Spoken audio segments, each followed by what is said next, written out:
L'actualité politique en France est dominée aujourd'hui par les préparatifs avant le deuxième grand débat de la présidentielle. Il aura lieu ce soir à 20h40 chez nos confrères de BFM TV et de CNews. Contrairement au premier débat, il y a une quinzaine de jours, ce nouveau rendez-vous inédit va réunir les 11 candidats à l'Élysée. Vous les voyez, 10 hommes et une femme.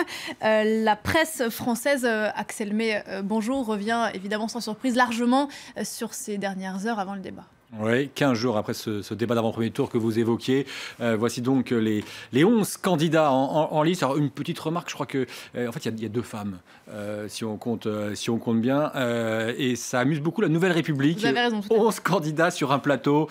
J'ai acheté une télé plus grande afin de voir tous les candidats en même temps, dit cet homme en parlant à sa femme avec dans les mains donc cet écran géant. Ces candidats, ils sont en une de Ouest France, hein, de gauche à droite et de haut en bas par ordre alphabétique. Nathalie Arthaud, François Asselineau, Jacques Cheminade, Nicolas Dupont-Aignan, François Fillon, Benoît Hamon, Jean Lassalle, Marine Le Pen, Emmanuel Macron, Jean-Luc Mélenchon et Philippe Poutou. Mais effectivement, sur les deux femmes, il y en a une qui est considérée comme une favorite et puis l'autre, Nathalie Arthaud, qui fait partie des petits candidats. Voilà, toutes mes excuses évidemment à Nathalie Arthaud, deux femmes donc sur ces 11 candidats. Un débat qui sera réglé au millimètre près. Oui, c'est ce que rappelle le Parisien aujourd'hui en France. Chaque candidat aura exactement le même temps pour détailler son programme, soit 17 minutes par candidat, avec un souci, essayer de laisser un peu de place à la confrontation d'idées, ce qui ne sera pas facile avec 11 candidats sur le plateau.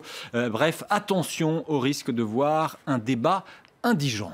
En tout cas, c'est l'occasion pour ceux qu'on appelle les petits candidats, ceux qui ne sont pas les favoris, de s'exprimer. Et c'est ce que titre le Télégramme. Ces 6 petits candidats ont 3h30 pour crever l'écran. Ils vont tenter de sortir de l'ombre des grands favoris.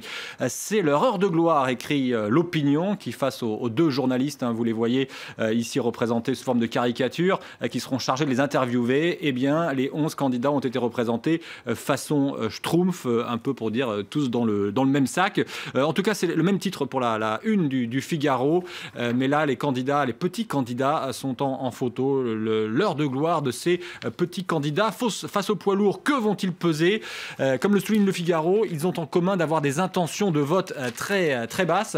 Par exemple, Nicolas Dupont-Aignan, 4%, Jean Lassalle, 1%, Nathalie Arthaud, 0,5%, Poutou, Philippe Poutou, 1,5%, François Asselineau, 1,5%, Jacques Cheminade, 0% d'intention de vote. Le Figaro qui souligne aussi que petit candidat peut sembler un jugement de valeur de donner ce terme de petit candidat, mais que seul le critère arithmétique compte, c'est-à-dire à la sortie des urnes, le nombre de voix qu'ils auront récoltées pour effectuer la distinction avec les gros ou les principaux candidats.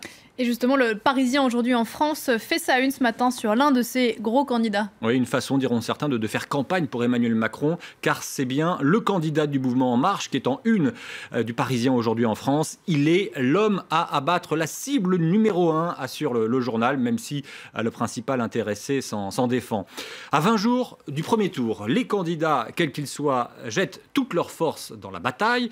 Et La Croix vous propose des scènes de campagne avec une qui est plutôt jolie, qui a d'ailleurs beaucoup plu à Rita Matar, hein, qui est la chef d'aide en régie. Alors, ces 5 principaux candidats que je suis, La Croix, le journal chrétien les a suivis sur le terrain, nous expliquant comment les gens perçoivent ces candidats avec une campagne qui a été un petit peu discréditée par les affaires.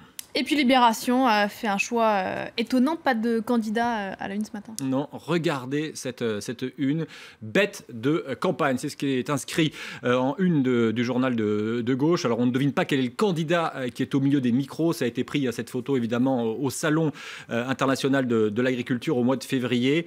Bête de campagne donc portée par des militants de plus en plus organisés. La cause animale s'est imposée pour la première fois dans les programmes des candidats, assure Libération, qui a donc fait le choix de cette une un peu particulière, là où tous les autres journaux s'intéressent beaucoup au débat de ce soir. Les programmes, si vous voulez vous y retrouver, Pauline, c'est dans la presse régionale qu'il faut se rendre une fois de plus ce matin, avec la Provence qui fait la synthèse des propositions des 11 candidats, et sur le site internet du journal La Provence, vous pouvez, c'est assez amusant, remplir le nom d'un candidat, et puis on va vous dire quel est son programme, à quoi il ressemble par rapport à notre candidat. C'est assez interactif. Voilà. La Provence, si vous voulez en savoir plus sur les programmes des 11 candidats, 5 gros et 6 petits. La présidentielle, merci beaucoup Axel, dans la presse française, mais aussi sur France 24. Vous savez